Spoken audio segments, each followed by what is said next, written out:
नमस्कार, मैं Rana Yashwant India news पर आपका स्वागत करता हूँ। एक शायर कहता है कि हम तो ये समझे थे कि होगा कोई जख्म, तेरे दिल में तो बहुत काम रफू का नहीं। देश का छोटा सा राज्य जो आज लहूलुहान है, उस पर मरहम लगाने, जख्म को भरने की कोशिशें तो हो रही हैं, लेकिन जब आप उसके अतीत को देखने जाते हैं तो न जाने कितने जख्म आज भी सवाल लिए जिंदा हैं।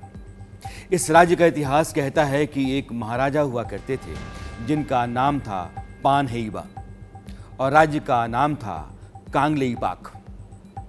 पामहेइबा को गरीब नवाज कहा जाता था और उनका शासनकाल 1709 से लेकर 1751 के बीच हुआ करता था। इतिहासकारों का कहना है कि पामहेइबा ने मैतेई धर्म त्याग कर हिंदू धर्म अपना लिया और अपने पूरे राज्य में उसे लागू कर दिया। चुनांचे सारा मैतेई समुदाय हिंदू हो गया। जाने माने इतिहासकार ज्योतिर्मय राय की किताब मणिपुर का इतिहास को जब आप पढ़ते हैं तो पाएंगे कि महाराजा पामहेइबा ने अपने साम्राज्य कांगलेइपाक का नाम बदलकर ही मणिपुर कर दिया, यानी कि आज का मणिपुर कल का पामहेइबा का साम्राज्य। आज यहाँ मणिपुर लहूलुहान है जिसकी चर्चा मैंने ऊपर की, और उसी राज्य का गुजरा समय बताता है कि राजनीति के चेहरे बदल जाते हैं, बर्ताव एक सा रहता है। आज जो सवाल कर रहे हैं वे कल चुप थे क्योंकि वे वहां सत्ता में थे। आज जो बोल रहे थे मणिपुर को लेकर, सत्ता से सवाल कर रहे थे, वे आज चुप हैं क्योंकि सरकार वहां आज उनकी है। संभव है मणिपुर से आपको उतना मतलब नहीं हो क्योंकि आपको लगता है कि दूर दराज के इस राज्य को लेकर आप परेशान क्यों हो, मगर देश की चिंता से आप खुद को जब जोड़ेंगे तो मणिपुर भी आपके भीतर एक लगाव और परेशानी पैदा करेगा। आज आप हिंदुस्तान की खातिर, अपने लोगों और अपनी ज़मीन की खातिर मुझे सुनिएगा। उससे कहीं अधिक ज़रूरी है कि आप मणिपुर को ठीक से जानिए भी। दूर के मसले पर चुप रहना और बेपरवाह रहना एक रोज़ आग घर तक ले आ सकता है। नवाज देवबंदी इस दौर के बड़े शायर हैं और वे कहते हैं कि उसके कत्ल पर मैं चुप था, मेरा नंबर अब आया है। मेरे कत्ल पर आप भी चुप हैं, अगला नंबर आपका है। इसलिए ज़रूरी है कि देश के छोटे बड़े हर सवाल पर आप जागरूक हों और मामले को एक नागरिक की तरह उसकी पूरी असलियत से वाकिफ हों। अब सवाल ये है कि क्या जिस राजा पामहेइबा ने आज से लगभग 300 साल पहले अपने राज्य कांगलेइपाक का नाम मणिपुर रखा, उस मणिपुर में पिछले 2.5 महीने से हिंसा और आगजनी है तो क्यों है? क्या मणिपुर आज ही झुलस रहा है? अगर गुजरे दशकों में मणिपुर में आज से अधिक खून खराबा हुआ तो क्यों और जिम्मेदार कौन था? इस देश का नागरिक अगर तमाम बड़े राज्यों का है तो मणिपुर के लोग भी इसी हिंदुस्तान के नागरिक हैं। उनकी चिंता भी देश की चिंता है। हाँ, तस्वीर और असलियत बिल्कुल साफ होनी चाहिए और बिना पूर्वाग्रह के। देश और देश के लोग, उनकी सुरक्षा प्राथमिकता है, सबसे पहले है। मणिपुर कैसा राज्य है? क्षेत्रफल के लिहाज से 22,327 वर्ग किलोमीटर। आप यूं समझिए कि हरियाणा का आधा, हरियाणा 44,000 वर्ग किलोमीटर से ज़्यादा बड़ा है और आबादी मणिपुर की है 30 लाख के ऊपर। 2011 में मणिपुर की जो जनगणना हुई थी उसके मुताबिक 28.5 लाख की आबादी थी, आज वो 30 लाख से ऊपर है। और 2011 में लखनऊ की शहरी आबादी 30 लाख से ऊपर थी। अब आप इसे समझ लीजिए कि मणिपुर कितना छोटा और आबादी के लिहाज से भी कितना छोटा। मगर यहाँ मैतेई समुदाय के अलावा करीब 30 जनजातियाँ या उससे ज़्यादा रहती हैं और लड़ाई के कारण यह राज्य बार बार हिंसा में झुलसता है। ये क्यों है लड़ाइयाँ? जनजातियों के बीच के मसले क्या हैं? ये हम आगे समझेंगे। लेकिन अभी जो हिंसा चल रही है उसमें अब तक 160 के आसपास जानें गई हैं। जिन 2 महिलाओं के कपड़े उतारकर परेड कराई गई थी उस मामले में कार्रवाई चल रही है, कुछ गिरफ्तारियां हुई हैं, बाकी दोषियों की तलाश चल रही है, उनकी पहचान हो रही है, अभियान जारी है। मणिपुर पर ज़मीनी हालात समझने और वहां के लोगों के बीच भरोसा पैदा करने के लिए विपक्षी दलों का मोर्चा, जिसने अपना नाम इंडिया रखा है, उसका एक दल मणिपुर गया था। और लौटकर उसने कई गंभीर बातें कही हैं। लोकतंत्र में सरकार की जिम्मेदारी होती है तो विपक्ष की भी अपनी भूमिका होती है। जाहिर है विपक्ष के नेताओं के जाने को इसी लोकतांत्रिक जिम्मेदारी के लिहाज से आप लेंगे और लिया जाना भी चाहिए। इन नेताओं ने क्या कहा है हम आपको सुनवाते हैं। ये नहीं जानते कि कब अपने घर वापस जाएंगे। खेती बाड़ी सब बंद हो चुके हैं। हजारों की तादाद में घरों में आगजनी हो चुके हैं और दोनों वर्ग के जैसे कि कुकी और मेथी की दोनों वर्ग के अंदर जो दरार पैदा हो चुके हैं, ये दरार कैसे फिर जोड़ेंगे मुझे पता नहीं, क्योंकि सरकार की तरफ से कोई ठोस कदम नहीं उठाए जा रहे हैं, चाहे वो राज्य की सरकार हो चाहे केंद्र की सरकार हो। बड़े ताजुब की बात है, बड़े बड़े बात तो दिल्ली में कहे जाते हैं, देश की बाहर भी बड़े बड़े बात कहे जाते हैं। हम लोग क्या करें। लगता तो है जब सारे मणिपुर जल रहे हैं तो हमारे देश की प्रधानमंत्री बंसुरी बजा रहे हैं। आपके देश का एक हिस्सा जहां समुदायों के बीच में अविश्वास का जहर बो दिया गया है, उस जहर की काट में तो मेहनत करनी होगी। लेकिन मुझे बेहद खुशी है कि बहुत संजीदगी से दोनों तीनों पक्षों ने अपनी बात रखी। स्टूडेंट्स ने रखी, कुकी ग्रुप्स ने रखी, माइती ग्रुप्स ने रखी, और कहीं भी ऐसा नहीं है। वो सब अपने रिश्तों के अच्छे दिनों को भी याद करते हैं।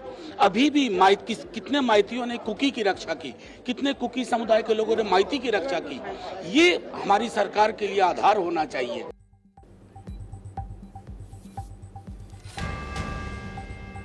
ये नेता उस दल के हैं जो दल मणिपुर से लौटा है।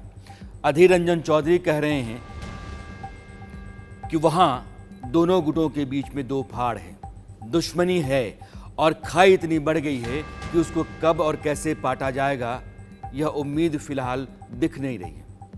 मनोज झा कहते हैं कि आग दोनों तरफ लगी हुई है, बावजूद इसके दोनों तरफ के लोगों ने यह कहा जरूर कि उनके लिए वो लड़े, उनको बचाने की कोशिश की, और वो उनकी खातिर लड़े, उनको बचाने की कोशिश की। यानी कि एक छोटी सी ज़मीन जो बच गई है अपनापे की, उस ज़मीन को लेकर के और पूरे मणिपुर में उसको फैलाया जाना चाहिए। यानी कि माहौल वहाँ बेहतर हो सकता है, बेहतर किया जाना चाहिए, अभी भी गुंजाइश बनी हुई है। इसलिए विपक्ष के नेताओं को यह ज़रूर देखना है कि मणिपुर में जो हालात जैसे हैं उसी तरह के हालात के बारे में सरकार को जानकारी वो दें जो अपने नज़रिए से वो देख रहे हैं। देश बहुत बड़ा है, मणिपुर एक छोटा राज्य है, लेकिन एक नागरिक, दो नागरिक, 10 नागरिक भी खतरे में है, उसकी जान पर जोखिम है या मुसीबत में है, तो वह देश के लिए एक सवाल होता है। इसलिए वहां जो कुछ विपक्ष नेताओं ने देखा है उसकी हूबहू जानकारी सरकार को दें और सरकार उसके मुताबिक वहां फैसले कर स्थितियों को संभालने की कोशिश करे। यह जरूरी है हिंदुस्तान के लिए। इसमें सबसे पहले ये कि आज की हिंसा और उसके बुनियादी कारणों को मैं आपके सामने रखूं। मणिपुर में पहले जो कुछ हुआ है उसकी कुछ सच्चाइयां आपके सामने रखना चाहता हूं। देश में जब कांग्रेस की नरसिम्हा राव की अगुवाई वाली सरकार थी, मैंने आज कहा कि मणिपुर के पूरे सच को आपको देखना चाहिए। आज जो आग है क्या वो नई है? आज जो लड़ाइयां हैं क्या वो ताज़ा हैं? आज जो खाइयां हैं अभी की हैं या फिर इसकी जड़ें बहुत दूर तक हैं और हालात बहुत पहले से गंभीर रहे हैं? इसलिए मैं आपको 1993 तक ले चलना चाहता हूं। नरसिम्हा राव की सरकार के दौरान नागा और कुकी समुदाय के बीच भयानक दंगे हुए और पूरा मणिपुर उसकी चपेट में आया। उस हिंसा में 700 लोग मारे गए थे और 350 से अधिक नागा कुकी गांव उजड़ गए थे।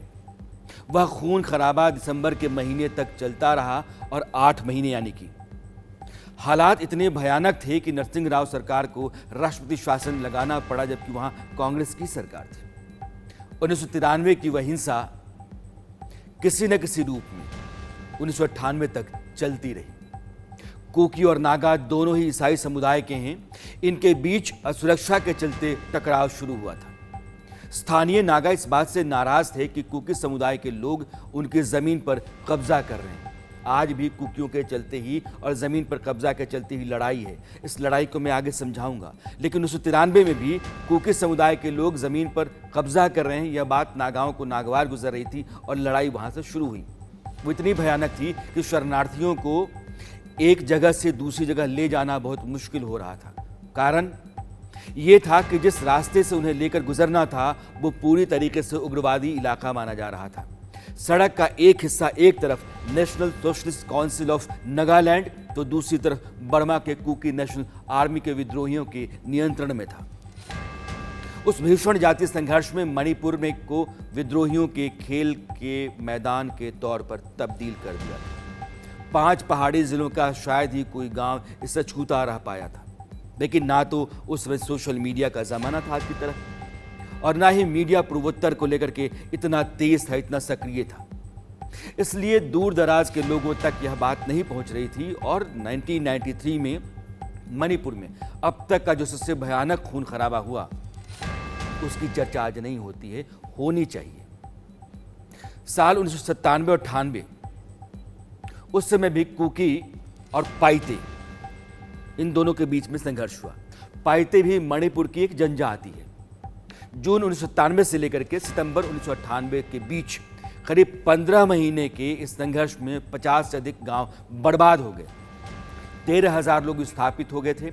उसमें 352 लोग मारे गए थे, 136 लोग घायल हुए थे और लगभग 4,670 घर बुरी तरीके से तबाह हो गए थे। ये 1993, 1997, 98 की वो लड़ाइयां हैं जो बड़े पैमाने पर हिंसक रही हैं और वो दंगे हैं जिसमें 2 समुदायों के बीच में खूनी संघर्ष हुआ। छोटी मोटी लड़ाइयां, छोटे मोटे दंगे वहां लगातार चलते रहे थे। मणिपुर का भारत के साथ विलय कब हुआ, एक छोटी सी जानकारी देना चाहता हूँ। मणिपुर के बारे में थोड़ी थोड़ी जानकारी मैं आपके साथ साझा करना चाहता हूँ और करता चल रहा हूँ, ताकि आज के हालात और उसके अतीत दोनों को आप साथ साथ लेकर के चल सकें और समझ सकें। 1947 में जब भारत आज़ाद हुआ तब अंग्रेजी सरकार ने इस सूबे की बागडोर को महाराजा बुधाचंद्र को सौंपा।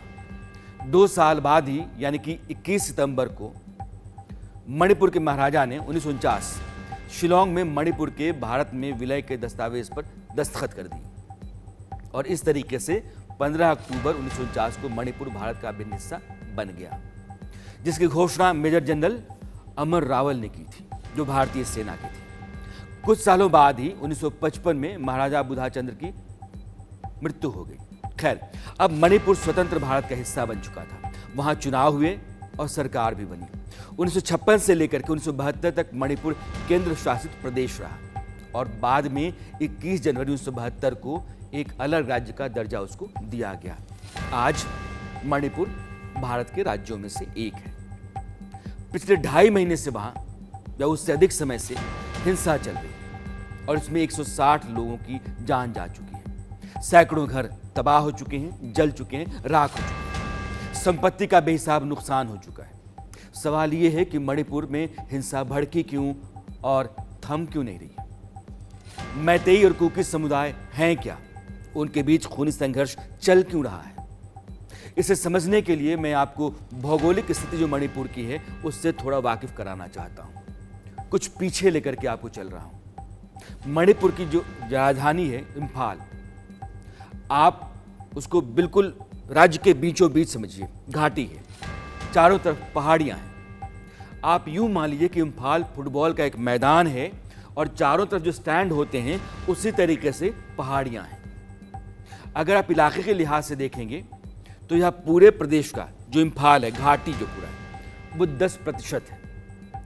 पूरे इलाके में 10% में घाटी फैली हुई है और इस हिस्से में मणिपुर की कुल आबादी का 57% रहता है।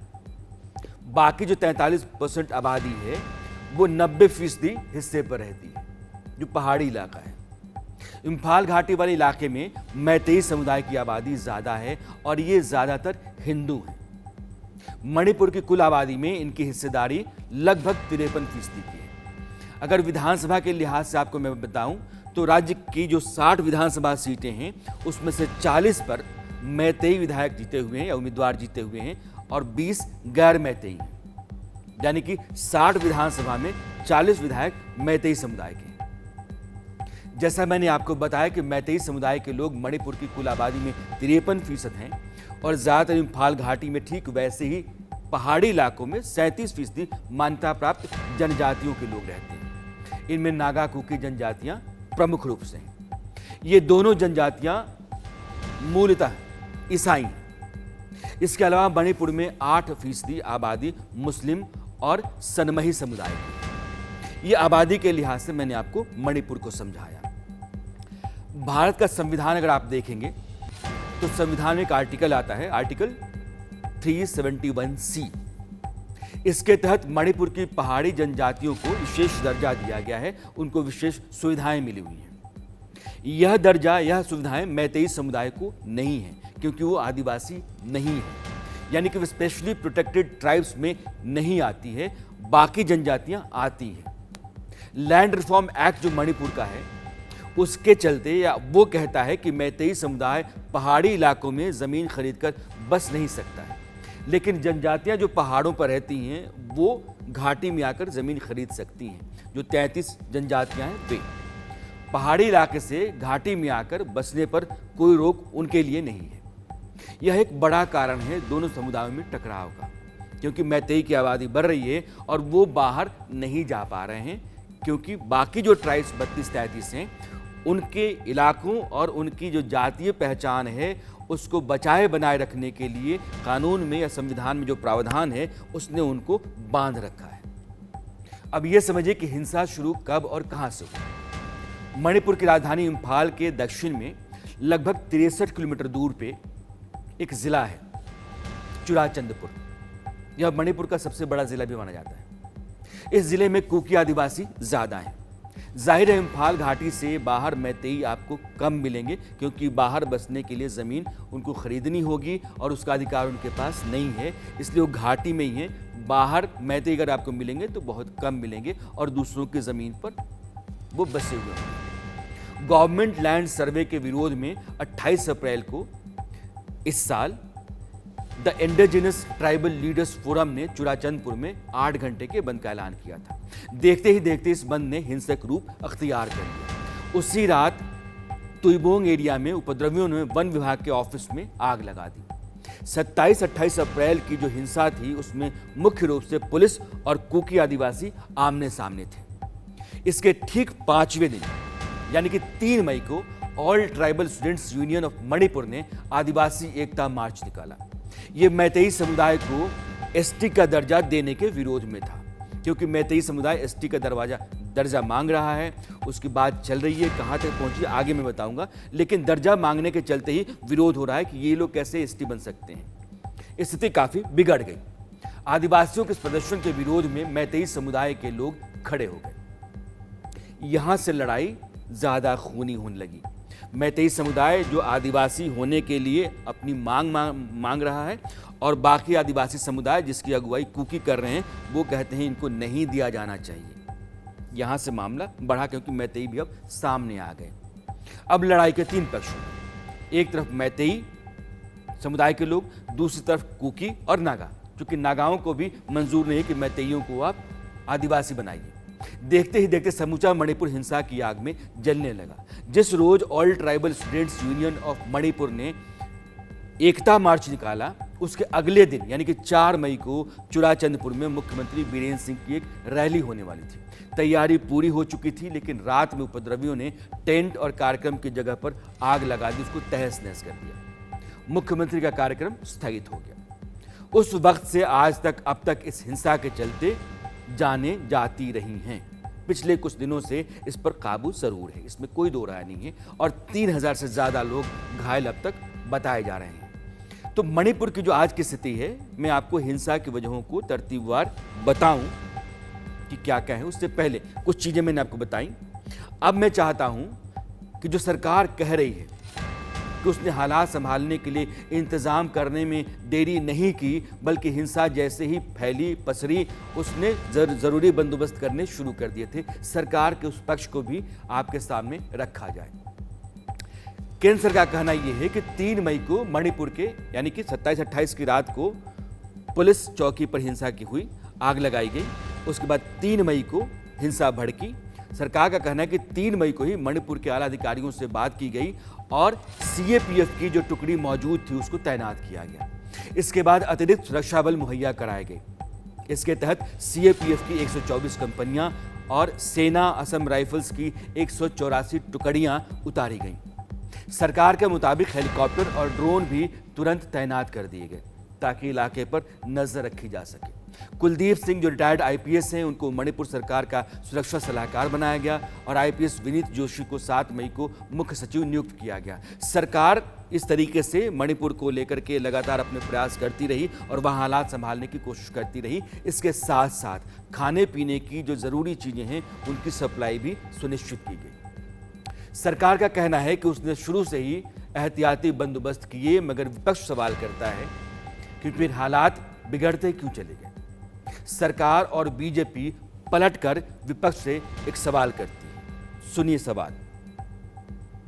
से मणिपुर जल रहा है और कहते सरकार सोई रही। मैं पूछना चाहता हूं, 78 दिनों में तो पटना में भी मिले थे, बेंगलुरु में भी मिले थे, बड़े बड़े प्रस्ताव पारित किए थे, बड़े बड़े वक्तव्य दिए थे। एक वक्तव्य बताइएगा मणिपुर पे, एक बयान बताइएगा मणिपुर पे। मतलब तब तो एकदम असंवेदनशील थे, अपनी लड़ाई में लड़े थे और अचानक संसद के सत्र से पहले ही आपको 78 दिन पुरानी सारी बातें याद आने।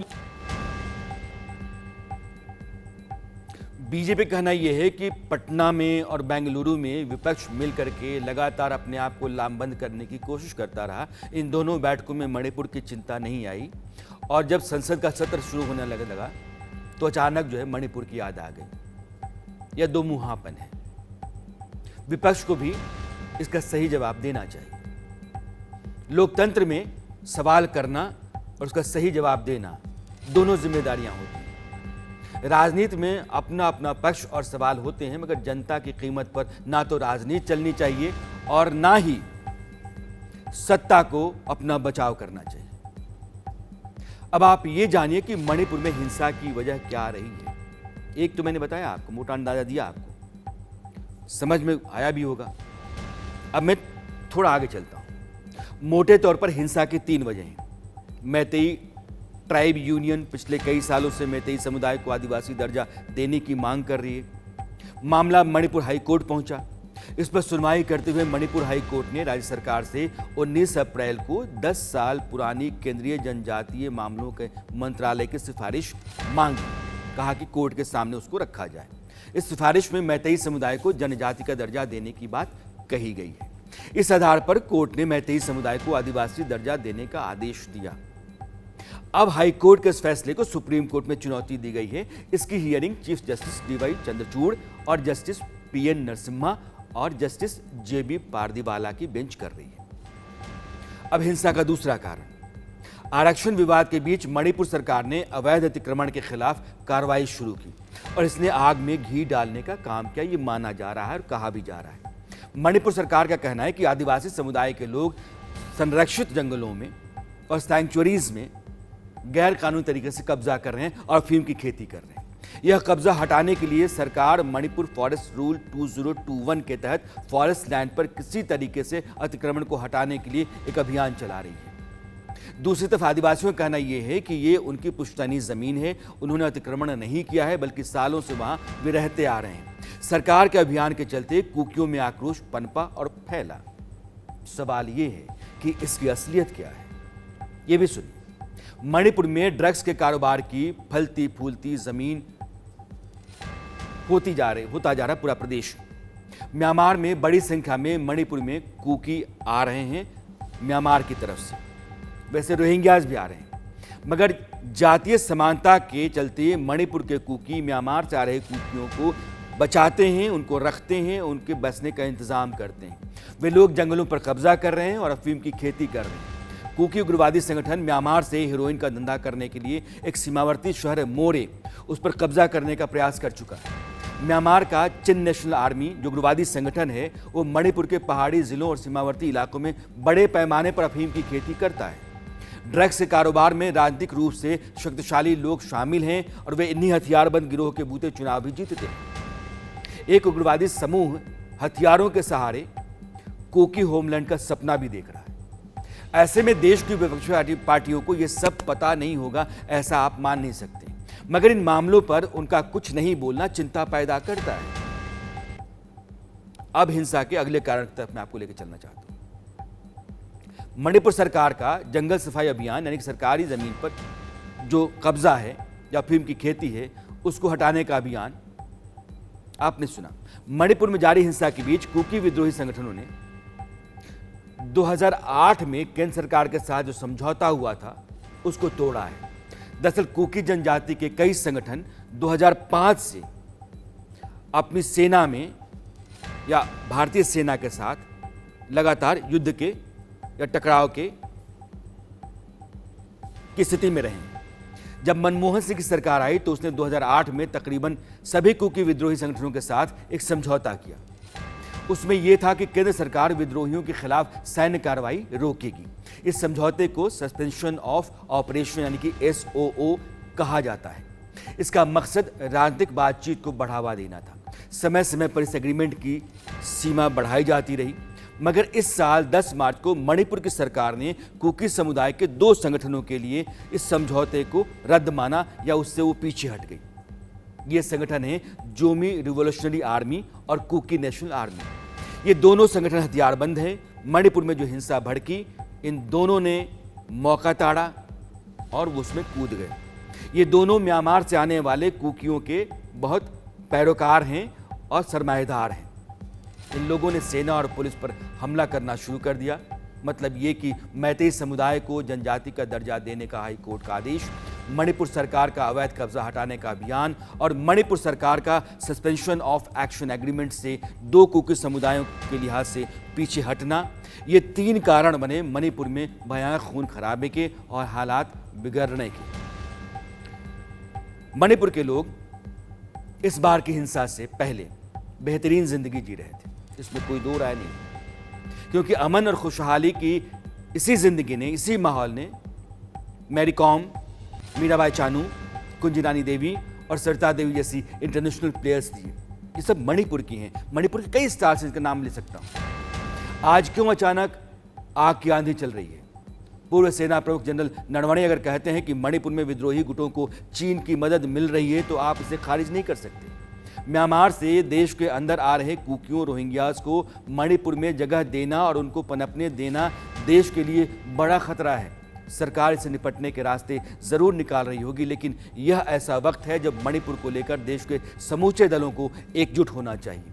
सत्ता की खातिर सियासत की रोटियां नस्लों के लिए जहर हो जाती हैं। इस बात को याद रखना बहुत जरूरी है। मणिपुर के सवाल बड़े हैं और वो देश के सवाल हैं। अगर विपक्ष अपनी जिम्मेदारी समझता है तो उसको अपनी सही भूमिका में आना चाहिए और सरकार को वहाँ के हालात संभालने और पुराने पहले जैसे बेहतर माहौल जितनी जल्द हो बहाल करने की हर मुमकिन कोशिश करनी चाहिए। मेरी मुलाकात आपसे कल फिर होती है। नमस्कार।